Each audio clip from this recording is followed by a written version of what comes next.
ನಮಸ್ತೆ ಎಲ್ರಿಗೂ, welcome back to my channel. ನಾನು ಇವತ್ತು ಗುರುವಾರ ಬೆಳಿಗ್ಗೆಯಿಂದ ವ್ಲಾಗ್ನ ಸ್ಟಾರ್ಟ್ ಮಾಡ್ತಾ ಇದ್ದೀನಿ. ಎಲ್ರಿಗೂ ಎಷ್ಟೊಂದು ಜನಕ್ಕೆ ಗಿಡ ನೆಡೋದು, ಮನೆ ಹತ್ರ ಫುಲ್ ಗ್ರೀನರಿ ಆಗಿರೋದು ಅಂದರೆ ತುಂಬ ಇಷ್ಟ ಆಗಿರುತ್ತೆ. ಅದರಲ್ಲಿ ನಾನು ಕೂಡ, ನನಗೂ ಅಷ್ಟೇ ಮನೆ ಮುಂದೆ ಗಿಡಗಳನ್ನ ನೆಡೋದು, ಅದರಲ್ಲೂ ಹೂ ಬಿಡೋವಂತಹ ಗಿಡಗಳನ್ನ ನೆಡೋದು ಅಂದರೆ ನನಗೆ ತುಂಬಾ ಇಷ್ಟ ಆಗುತ್ತೆ. ಬಟ್ ನಾವಿರೋ ಕಡೆ ಜಾಗ ಇಲ್ದಿರೋದ್ರಿಂದ ಎಷ್ಟಾಗುತ್ತೆ ಅಷ್ಟು ನಾನು ಗಿಡನ ಹಾಕ್ಕೊಂಡಿದ್ದೀನಿ. ಆದರೆ ಇವತ್ತು ನಾನು ಇಂಡೋರ್ ಪ್ಲ್ಯಾಂಟ್ಸ್ನ ಒಂದು ನೆಡೋಣ ಅಂತ ಹೇಳಿ ಇದನ್ನು ನಾನು ರೆಡಿ ಮಾಡ್ಕೊಳ್ತಾ ಇದ್ದೀನಿ. ನನ್ನ ಫ್ರೆಂಡ್ ಇವಾಗ ತಂದುಕೊಟ್ಟಿದ್ಲು, ಅದನ್ನು ಕಡ್ಡಿ ಕಟ್ ಮಾಡಿ ಹಾಕಿದ್ರೆ ಸಾಕು ಬರುತ್ತೆ ಅಂತ ಹೇಳಿ ಇಂಡೋರ್ ಪ್ಲ್ಯಾಂಟ್ಸ್ ತಂದುಕೊಟ್ಟಿದ್ದಾಳೆ.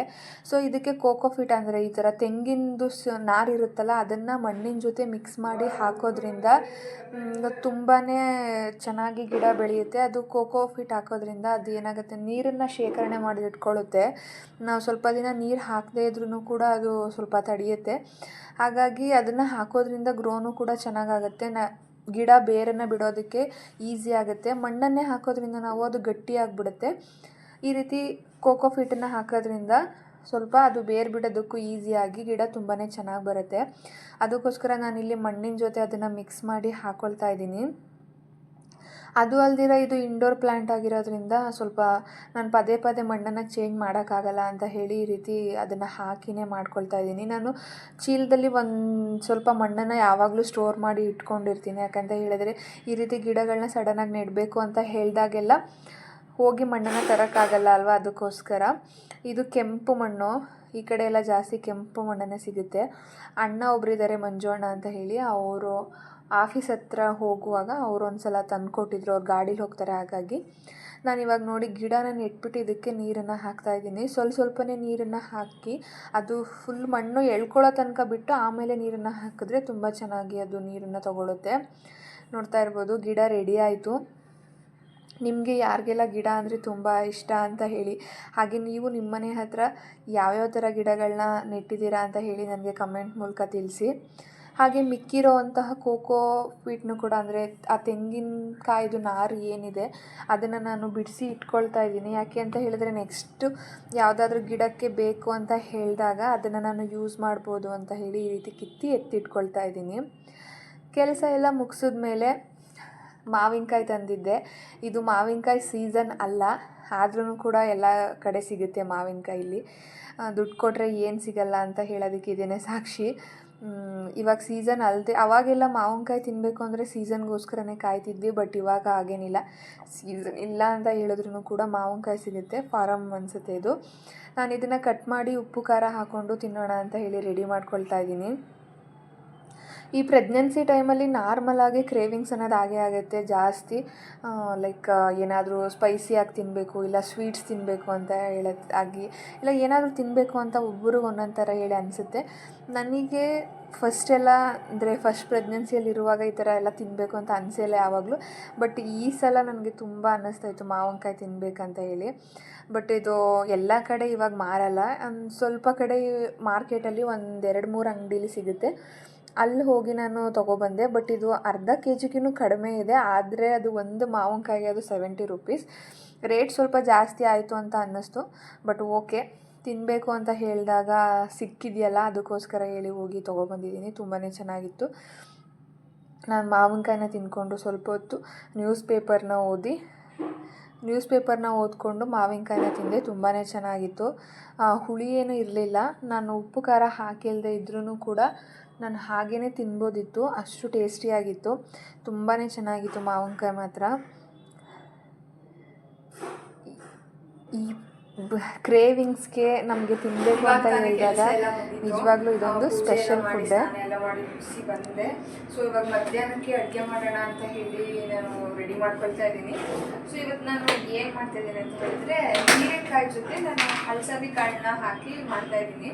ಇವಾಗ ಒಂದೊಂದು ಕಡೆ ಸೀಸನ್ ಸಿಗುತ್ತೆ ಹಸಿ ಕಾಳು, ಆದರೆ ಒಂದೊಂದು ಕಡೆ ಸಿಗಲ್ಲ. ಬಟ್ ನಾನು ಮನೇಲಿ ಒಣಗಿರುವಂಥ ಕಾಳನ್ನೇ ಈ ರೀತಿಯಾಗಿ ನೆನೆಸಿಟ್ಟು ಮೊಳಕೆ ಬರ್ಸಿದ್ದೀನಿ. ನೀವು ನೋಡ್ತಾ ಇರ್ಬೋದು, ಇಲ್ಲಿ ತೋರಿಸ್ತೀನಿ ಒಂದು ಸೆಕೆಂಡ್. ಈ ರೀತಿ ಚಿಕ್ಕದಾಗಿ ಮೊಳಕೆ ಬಂದಿದೆ. ಈ ರೀತಿ ಮೊಳಕೆ ಬರೆಸಿ ಕಾಳನ್ನು, ಈ ರೀತಿ ಉಂಡೆ ಕಾಳನ್ನು ನೀವು ಹೀರೆಕಾಯಿ ಜೊತೆ ತರಕಾರಿಗಳ ಜೊತೆ ಹಾಕಿ ಮಾಡೋದ್ರಿಂದ ತುಂಬಾ ಚೆನ್ನಾಗಿರುತ್ತೆ. ನಾರ್ಮಲಾಗಿ ಬೇಳೆಕಾಳನ್ನು ಹಾಕಿ ಮಾಡೋದಕ್ಕಿಂತ ನೀವು ಒಂದ್ಸಲ ಈ ರೀತಿ ಟ್ರೈ ಮಾಡಿ, ತುಂಬಾ ಚೆನ್ನಾಗಿರುತ್ತೆ. ಆ್ಯಂಡ್ ಟೇಸ್ಟ್ ಕೂಡ ಡಿಫ್ರೆಂಟಾಗಿರುತ್ತೆ. ಜಾಸ್ತಿ ಮಸಾಲೆ ಎಲ್ಲ ಹಾಕ್ತೀರಾ, ಸಿಂಪಲಾಗಿ ಮಾಡಿ ತುಂಬಾ ಚೆನ್ನಾಗಿರುತ್ತೆ. ನಾನು ಇವತ್ತು ಅದನ್ನು ಸಿಂಪಲಾಗಿ ಹೇಗೆ ಮಾಡ್ತೀನಿ ಅಂತ ತೋರಿಸ್ಕೊಡ್ತೀನಿ. ಈ ವಿಡಿಯೋನ ಪೂರ್ತಿಯಾಗಿ ನೋಡಿ. ಆ್ಯಂಡ್ ಯಾರೆಲ್ಲ ನನ್ನ ಚಾನಲ್ನ ಇನ್ನೂ ಸಬ್ಸ್ಕ್ರೈಬ್ ಮಾಡದೆ ನೋಡ್ತಾ ಇದ್ದೀರಾ, ಪ್ಲೀಸ್ ಸಬ್ಸ್ಕ್ರೈಬ್ ಮಾಡಿ. ನಿಮ್ಮ ಫ್ರೆಂಡ್ಸ್, ಫ್ಯಾಮಿಲಿ ಎಲ್ಲರ ಜೊತೆನೂ ಕೂಡ ಈ ವಿಡಿಯೋನ ಶೇರ್ ಮಾಡಿ. ಇವಾಗ ನಾನಿಲ್ಲಿ ಒಂದು ಎಳೆ ಹೀರೆಕಾಯಿನ ತೊಗೊಂಡಿದ್ದೀನಿ. ಜಾಸ್ತಿ ಬಲ್ತಿರ್ಬೋದು, ನಿಮಗೆ ನೋಡಿದ್ರೆ ಗೊತ್ತಾಗ್ತಾ ಇದೆ. ತುಂಬ ಎಳೆದಾಗಿದೆ.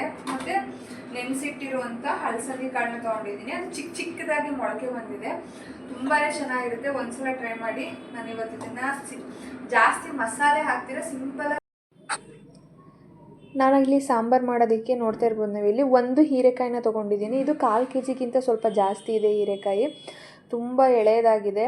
ಮತ್ತು ಕಾಳನ್ನು ಕೂಡ ನಾನು ತೋರಿಸ್ದಾಗೆ ಈ ರೀತಿ ಸ್ವಲ್ಪ ಕಾಳನ್ನು ನೆನೆಸಿ ಇಟ್ಕೊಂಡಿದ್ದೀನಿ. ಮೊಳಕೆ ಕಾಳುಗಳನ್ನ ಮೊಳಕೆ ಬರೆಸಿ ಇಟ್ಕೊಂಡಿದ್ದೀನಿ. ಹೀರೆಕಾಯಿನ ಇವಾಗ ಮೊದಲು ಸಿಪ್ಪೆ ಎಲ್ಲ ತೆಗೆದು ನೀಟಾಗಿ ಕಟ್ ಮಾಡ್ಕೋಬೇಕು. ಹೀರೆಕಾಯಿನ ಸಿಪ್ಪೆ ನಾನು ತೆಗಿಯೋಕೆ ಹೋಗಲ್ಲ, ಜಸ್ಟ್ ಆ ಮೇಲ್ಗಡೆ ನಾರು ಇರುತ್ತಲ್ಲ ಅದನ್ನು ಮಾತ್ರ ತೊಗೊಳ್ತೀನಿ. ಸಿಪ್ಪೆ ತೆಗೆದ್ರೆ ಅಷ್ಟು ಟೇಸ್ಟ್ ಇರಲ್ಲ. ಇನ್ನೊಂದು, ಹೀರೆಕಾಯಿನ ಕಟ್ ಮಾಡುವಾಗ ಸ್ವಲ್ಪ ದಪ್ಪ ದಪ್ಪ ಪೀಸಸ್ಸೇ ಕಟ್ ಮಾಡ್ಕೊಳ್ತಾ ಇದ್ದೀನಿ. ಯಾಕೆ ಅಂತ ಹೇಳಿದ್ರೆ ಹೀರೆಕಾಯಿ ಎಳೆದಿರೋದ್ರಿಂದ ನಾವು ಚಿಕ್ಕ ಚಿಕ್ಕ ಪೀಸಸ್ ಕಟ್ ಮಾಡಿದ್ರೆ ಅದು ಬೇಯುವಾಗ ಫುಲ್ಲು ಬೆಂದೋಗ್ಬಿಡುತ್ತೆ, ಅಂದರೆ ಕಲಸೋಗೋ ಥರ ಆಗಿಬಿಡುತ್ತೆ. ಅದಕ್ಕೋಸ್ಕರ ದಪ್ಪ ದಪ್ಪಗೆ ಕಟ್ ಮಾಡ್ಕೊಳ್ತಾ ಇದ್ದೀನಿ.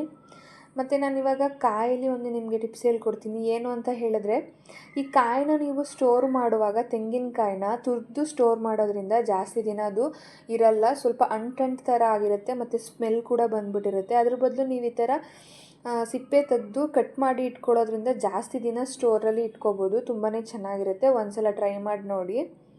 ಹಾಗೆ ನಾನಿಲ್ಲಿ ಸಾಂಬಾರಿಗೆ ಜಾಸ್ತಿ ಮಸಾಲೆ ಕೂಡ ಯೂಸ್ ಮಾಡ್ತಾಯಿಲ್ಲ. ಹೇಳ್ದಂಗೆ ಒಂದು ಟೊಮೊಟೊ ಮತ್ತು 1-2 ಈರುಳ್ಳಿ, ಸ್ವಲ್ಪ ಕೊತ್ತಂಬರಿ ಸೊಪ್ಪು, ಹಾಗೆ ಸ್ವಲ್ಪ ತೆಂಗಿನಕಾಯಿನ ಕಟ್ ಮಾಡಿ ಇಟ್ಕೊಂಡಿದ್ನಲ್ಲ ಅದನ್ನು ಕೂಡ ಹಾಕ್ಕೊಂಡಿದ್ದೀನಿ. ನಾನು ಹೇಳ್ದಾಗೇ ಇದಕ್ಕೆ ಜಾಸ್ತಿ ಮಸಾಲೆನೇ ಬೇಡ. ಜಾಸ್ತಿ ಮಸಾಲೆ ಇಲ್ಲ ಅಂದ್ರೂ ಕೂಡ ತುಂಬಾ ಚೆನ್ನಾಗಿರುತ್ತೆ ಸಾಂಬಾರು. ಒಂದ್ಸಲ ಟ್ರೈ ಮಾಡಿ ನೋಡಿ. ಇದಕ್ಕೆ ನಾನು 1 ಟೇಬಲ್ ಸ್ಪೂನಷ್ಟು ಖಾರದ ಪುಡಿನ ಹಾಕ್ಕೊಳ್ತಾ ಇದ್ದೀನಿ. ಹಾಗೆ 1 ಟೇಬಲ್ ಸ್ಪೂನಷ್ಟು ಧನಿಯಾ ಪುಡಿನೂ ಕೂಡ ಹಾಕ್ಕೊಳ್ತಾ ಇದ್ದೀನಿ. ಖಾರ ಅದನ್ನೆಲ್ಲ ನೀವು ನಿಮ್ಮ ರುಚಿಗೆ ಅನುಸಾರವಾಗಿ ಹೆಚ್ಚು ಕಡಿಮೆ ಮಾಡ್ಕೋಬೋದು. ಖಾರ ಜಾಸ್ತಿ ಬೇಕು ಅಂದರೆ ಮಾಡ್ಕೋಬೋದು, ಇಲ್ಲ ಕಡಿಮೆ ಬೇಕು ಅಂದ್ರೂ ಮಾಡ್ಕೋಬೋದು. ಅದನ್ನೆಲ್ಲ ನೀಟಾಗಿ ಗ್ರೈಂಡ್ ಮಾಡ್ಕೊಂಡಿದ್ದೀನಿ. ಇವಾಗ ನಾನು ನಾರ್ಮಲಾಗಿ ಓಪನ್ ಪಾತ್ರೆಯಲ್ಲೇ ಮಾಡ್ಕೊತೀನಿ, ಬಟ್ ಇವತ್ತು ಲೇಟ್ ಆಗಿರೋದ್ರಿಂದ ಕುಕ್ಕರಲ್ಲಿ ಮಾಡ್ಕೊಳ್ತಾ ಇದ್ದೀನಿ. ಕುಕ್ಕರ್ಗೆ ಸ್ವಲ್ಪ ಎಣ್ಣೆನ ಹಾಕಿ, ಎಣ್ಣೆ ಕಾದ ನಂತರ ಸಾಸಿವೆ ಎಲ್ಲ ಸಿಡಿದ ಮೇಲೆ ಒಗ್ಗರಣೆಗೆ ಕರಿಬೇವು, ಟೊಮೊಟೊ, ಈರುಳ್ಳಿ ಇಷ್ಟನ್ನು ಕೂಡ ಹಾಕಿ ಅದು ನೀಟಾಗಿ ಫ್ರೈ ಆದಮೇಲೆ ಗ್ರೈಂಡ್ ಮಾಡಿಟ್ಕೊಂಡಿರೋಂತಹ ಮಸಾಲೆನ ಇದರೊಳಗಡೆ ಹಾಕ್ಕೊಳ್ತಾ ಇದ್ದೀನಿ. ಏನೂ ಇಲ್ಲ, ವೆರಿ ಸಿಂಪಲ್ ಅಂದರೆ ಸಿಂಪಲ್, ತುಂಬ ಈಸಿಯಾಗಿಬಿಡುತ್ತೆ. ಮತ್ತು ನಿಮಗೆ ಮಸಾಲೆ ಎಲ್ಲ ತಿಂದು ತಿಂದು ಬೇಜಾರಾಗಿಬಿಟ್ಟಿರುತ್ತೆ. ಆವಾಗ ಈ ರೀತಿಯಾಗಿ ವಿತೌಟ್ ಸ್ಪೈಸಿಯಾಗಿ, ವಿತೌಟ್ ಮಸಾಲೆ ನೀವು ಆರಾಮಾಗಿ ಮಾಡ್ಕೊಂಡು ತಿನ್ಬೋದು. ತುಂಬಾ ರುಚಿಯಾಗಿರುತ್ತೆ. ಹಾಗೆ ನಾನು ಇವಾಗ ಮಸಾಲೆ ಎಲ್ಲ ಹಾಕಿ, ಆ ಮಸಾಲೆ ಸ್ವಲ್ಪ ಹಸಿ ಸ್ಮೆಲ್ಲೆಲ್ಲ ಹೋದ್ಮೇಲೆ ನಾನು ಕಟ್ ಮಾಡಿ ಇಟ್ಕೊಂಡಿರುವಂತಹ ಹೀರೆಕಾಯಿ ಮತ್ತು ಕಾಳುಗಳನ್ನ ಹಾಕ್ಕೊಳ್ತಾ ಇದ್ದೀನಿ. ನಾನು ಸ್ವಲ್ಪ ಕಾಳನ್ನು ಜಾಸ್ತಿನೇ ಹಾಕ್ಕೊಳ್ತಾ ಇದ್ದೀನಿ. ನಿಮಗೆ ಬೇಕು ಅಂದರೆ ನೀವು ಎಷ್ಟು ಬೇಕೋ ಅಷ್ಟನ್ನು ಯೂಸ್ ಮಾಡ್ಕೊಳ್ಳಿ. ಹಾಗೆ ನಾನು ಇವಾಗ ಅದೇ ಜಾರಲ್ಲಿ ಸ್ವಲ್ಪ ನೀರನ್ನು ಹಾಕ್ಕೊಂಡು ಕೂಡ ಹಾಕ್ಕೊಳ್ತಾ ಇದ್ದೀನಿ. ನಿಮಗೆ ಎಷ್ಟು ಅಂದರೆ ತೀರಾ ತೆಳುವಾಗಿ ಮಾಡ್ಕೋಬೇಡಿ, ತೆಳುವಾಗೂ ಅಲ್ಲ ಗಟ್ಟಿಯಾಗೂ ಅಲ್ಲ, ಮೀಡಿಯಮ್ ಹದದಲ್ಲಿ ಇದನ್ನು ಮಾಡ್ಕೊಳ್ಳಿ. ತುಂಬಾ ಚೆನ್ನಾಗಿರುತ್ತೆ. ನೋಡ್ತಾ ಇರ್ಬೋದು ನೀವಿಲ್ಲಿ. ಹಾಗೆ ರುಚಿಗೆ ತಕ್ಕಷ್ಟು ಉಪ್ಪನ್ನು ಹಾಕಿ ಕುಕ್ಕರ್ನ ಕ್ಲೋಸ್ ಮಾಡಿ ವಿಷಲ್ ಬರ್ಸಿದ್ರೆ ಆಯಿತು. ಇವಾಗ ನೋಡಿ ನಾನಿಲ್ಲಿ ಉಪ್ಪೆಲ್ಲ ಹಾಕಿ ನೀಟಾಗಿ ಮಿಕ್ಸ್ ಮಾಡ್ಕೊಳ್ತಾ ಇದ್ದೀನಿ. ಯಾವುದೇ ಅಡುಗೆ ಯಾವಾಗಲೂ ಅಷ್ಟೇ, ನಾವು ಅಡುಗೆ ಮಾಡುವಾಗ ರುಚಿ ನೋಡಿ ಅಡುಗೆ ಮಾಡೋದ್ರಿಂದ ಆ ಅಡುಗೆ ತುಂಬಾ ನೀಟಾಗಿ ಬರುತ್ತೆ. ಕೆಲವೊಂದು ಸಲ ಅರ್ಜೆಂಟಲ್ಲಿ ಅಡುಗೆ ಮಾಡ್ತಾ ಇರ್ತೀವಿ, ರುಚಿ ನೋಡೋದಿಲ್ಲ, ಆವಾಗ ಅಡುಗೆ ಹದಗೆಡೋ ಚಾನ್ಸಸ್ಸೇ ತುಂಬ ಜಾಸ್ತಿ ಇರುತ್ತೆ ಅಲ್ವಾ. ಹಾಗಾಗಿ ನಾವು ಯಾವಾಗಲೂ ರುಚಿ ನೋಡಿ ಅಡುಗೆ ಮಾಡೋದನ್ನ ಅಭ್ಯಾಸ ಮಾಡಿಕೊಂಡ್ರೆ ತುಂಬ ಒಳ್ಳೆಯದು. ಇವಾಗ ಉಪ್ಪು ಕೂಡ ಕಡಿಮೆ ಆಗಿತ್ತು, ಅದಕ್ಕೋಸ್ಕರ ಮತ್ತೆ ಇನ್ನೊಂದು ಸ್ವಲ್ಪ ಉಪ್ಪನ್ನು ಹಾಕಿ ನಾನು ಅದನ್ನು ಲಿಡ್ನ ಕ್ಲೋಸ್ ಮಾಡ್ತಾಯಿದ್ದೀನಿ. ಲಿಡ್ನ ಕ್ಲೋಸ್ ಮಾಡಿ 2 ವಿಷಲ್ ಬರೆಸ್ಕೊಂಡ್ರೆ ಸಾಕು. ತುಂಬಾ ಚೆನ್ನಾಗಿರುತ್ತೆ. 2ರಿಂದ 3 ವಿಷಲ್ ಬರೆಸ್ಕೊಳ್ಳಿ.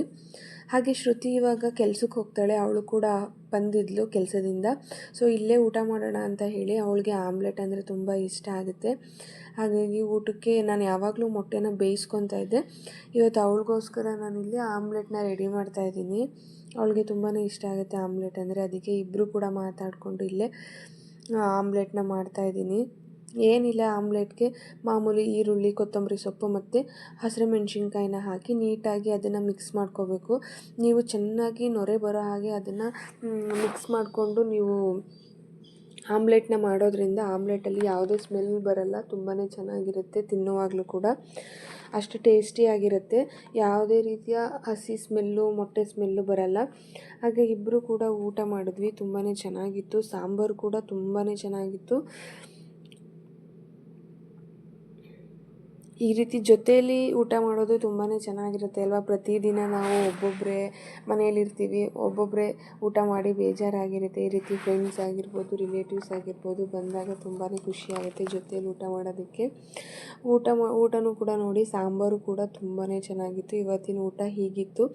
ನಾನು ಪ್ರೆಗ್ನೆನ್ಸಿಗೆ ಅಂತ ಹೇಳಿ ಸ್ಪೆಷಲಾಗಿ ಮಾಡೋಕ್ಕೋಗಲ್ಲ, ಮನೆಯವ್ರಿಗೆಲ್ರಿಗೂ ಸೇರಿಸಿನೇ ಮಾಡ್ತೀನಿ. ಆವಾಗಲೇ ಅದನ್ನು ನಾನು ಕೂಡ ತಿಂತೀನಿ, ಸ್ವಲ್ಪ ಜಾಸ್ತಿ ತಗೋತೀನಿ ಅಷ್ಟೇ. ಸೊ ಅಷ್ಟೊತ್ತಿಗೆ ಮಕ್ಕಳೆಲ್ಲ ಬಂದಿದ್ರು, ಅವರು ಕೂಡ ಈ ರೀತಿ ಖುಷಿಯಾಗಿ ಆಟಾಡ್ತಿದ್ರು. ಇನ್ನೊಂದ್ಸಲ ಹೇಳು. ಚಾನಲ್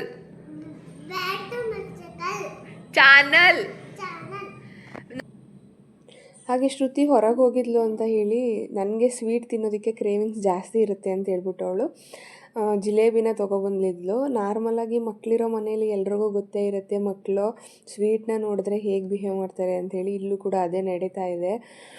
ಅದರಲ್ಲೂ ಲಹರಿ ನೋಡ್ತಾ ಇರ್ಬೋದು, ನನಗೆ ಜಾಸ್ತಿನೇ ಕೊಡಬೇಕು ನೀನು ಅಂತ ಹೇಳಿ ಹಠ ಮಾಡ್ತಾಯಿದ್ಲು. ಅವಳು ಶ್ರುತಿ ಹೇಳಿದ್ಲು, ಆದ್ರೂ ಅವಳು ನನ್ನ ಎತ್ಕೊಂಡು ಓಡೋಗ್ತಾಳೆ. ಎಲ್ಲ ಅವಳ ಕೈಯಲ್ಲಿ ಇಡಬೇಡ, ನೀನು ಕೊಡು ಅವಳಿಗೆ ಅಂತ.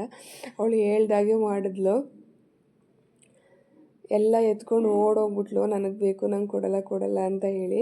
ಮಕ್ಕಳೇ ಅಷ್ಟು, ಆದರೆ ಫಸ್ಟ್ ಟೈಮ್ ನೋಡಿದವ್ರಿಗೆ ಕಿರಿಕಿರಿ ಅನಿಸುತ್ತೆ, ಏನೂ ಮಾಡೋಕ್ಕಾಗಲ್ಲ. ಆದರೆ ನಮ್ಮ ಮಕ್ಕಳು, ನಮಗೆ ಅದು ಅಭ್ಯಾಸ ಆಗಿರುತ್ತಲ್ವ, ಹಾಗಾಗಿ ಅದನ್ನು ಏನೂ ಮಾಡೋಕ್ಕಾಗಲ್ಲ. ನೋಡ್ತಾ ಇರ್ಬೋದು ನೀವು ಇಲ್ಲಿ, ಅವಳು ಇಡೀ ಮನೇಲಿ ಓಡಾಡ್ತಾ ಇದ್ದಾಳೆ. ಎಷ್ಟು ಕೇಳಿದ್ರೂ ಕೊಡಲಿಲ್ಲ ಒಬ್ರಿಗೂ.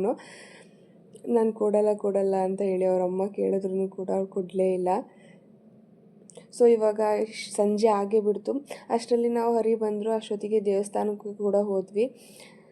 ದೇವಸ್ಥಾನಕ್ಕೆ ಹೋಗಿ ಬರೋಣ ಅಂತ ಹೇಳಿ ಹೋದ್ವಿ. ಅಲ್ಲಿ ಪೂಜೆ ಎಲ್ಲ ತುಂಬಾ ಚೆನ್ನಾಗಿ ಮಾಡ್ತಾಯಿದ್ರು, ಹಾಗೆ ಪ್ರಸಾದ ಕೂಡ ಕೊಡ್ತಾಯಿದ್ರು. ನಾವು ಅದನ್ನು ಈಸ್ಕೊಂಡು ಬಂದ್ವಿ. ನಾವು ಎಷ್ಟೇ ಊಟ ಮಾಡಿದ್ರೂ ಪ್ರಸಾದ ತಿಂದಾಗ ಸಿಗುವಂತಹ ಖುಷಿ ಸಿಗೋದಿಲ್ಲ. ಇವತ್ತಿಗೆ ನಾನು ಈ ವ್ಲಾಗ್ನ ಮುಗಿಸ್ತಾ ಇದ್ದೀನಿ. Thanks for watching. Please do subscribe.